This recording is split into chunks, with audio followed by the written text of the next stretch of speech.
Kisah nyata terkenal santai.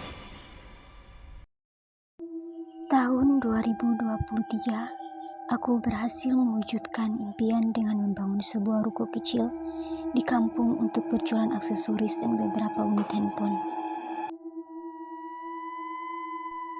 Setelah bangunan selesai, aku menatanya dengan indah hingga banyak orang yang memuji desainnya. Usaha berjalan lancar. Penjualan meningkat, bahkan pembeli berdatangan hingga larut malam. Aku sangat bahagia dengan rezeki yang mengalir. Namun, setelah beberapa waktu, keadaan berubah. Pembeli tiba-tiba berkurang drastis.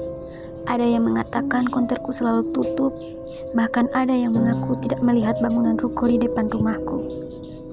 Hanya keluarga dan teman dekat saja yang masih datang. Aku merasa bingung, sekaligus resah. Aku pun menceritakan kejadian aneh itu kepada kakak sepupuku. Ia menyarankanku agar aku berhati-hati, karena mungkin ada seseorang yang tidak menyukaiku mendirikan usaha di kampung. Ketika masa libur kuliah berakhir, ia datang menjemputku untuk kembali ke kota. Dengan berat hati, aku menitipkan ruko itu kepada kakak dan nenekku, meninggalkan kampung dengan rasa gelisah dan tanda tanya besar. Setelah kembali ke kos, aku mencoba melupakan semua keanehan itu dan fokus pada aktivitas kuliah. Namun, pada hari Jumat, aku dan kakak sepupuku memutuskan pulang lagi ke kampung untuk mengantarkan sebuah handphone. Sesampai di rumah, aku merasa sangat lelah dan mulai sakit. Kupikir itu hanya karena perjalanan jauh. Saat kakak sepupuku keluar, aku tinggal bersama dua adik sepupuku. Aku tertidur, namun tiba-tiba terbangun karena rasa sakit hebat di perutku. Awalnya aku kira hanya sakit perut biasa, tapi ternyata berbeda. Rasanya sakit begitu tak tertahankan, meskipun sudah makan dan minum obat, hingga akhirnya aku jatuh pingsan. Adik-adikku panik dan segera menghubungi keluarga. Aku dibawa ke rumah sakit dalam keadaan pucat dingin dan tak sadarkan diri.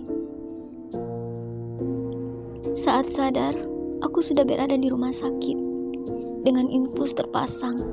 Malamnya orang tuaku dan kakak sepupuku datang dengan wajah penuh kebingungan.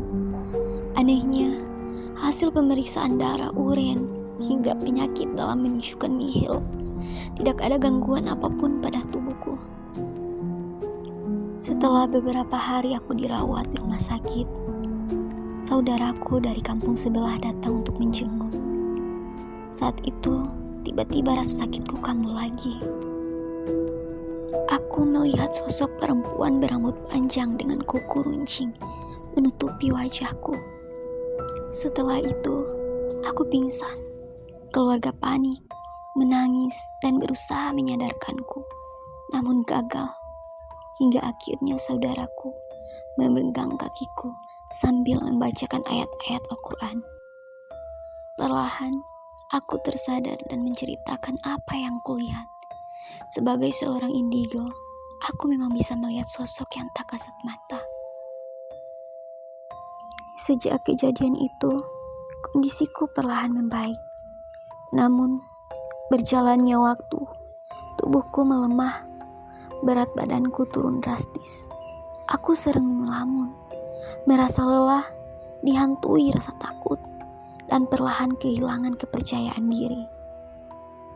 Misteri tentang usaha kecilku di kampung, sakit yang tiba-tiba menyerang, dan sosok gaib yang kutemui masih terus membekas di pikiranku. Ini adalah awal dari ceritaku, cerita hidupku.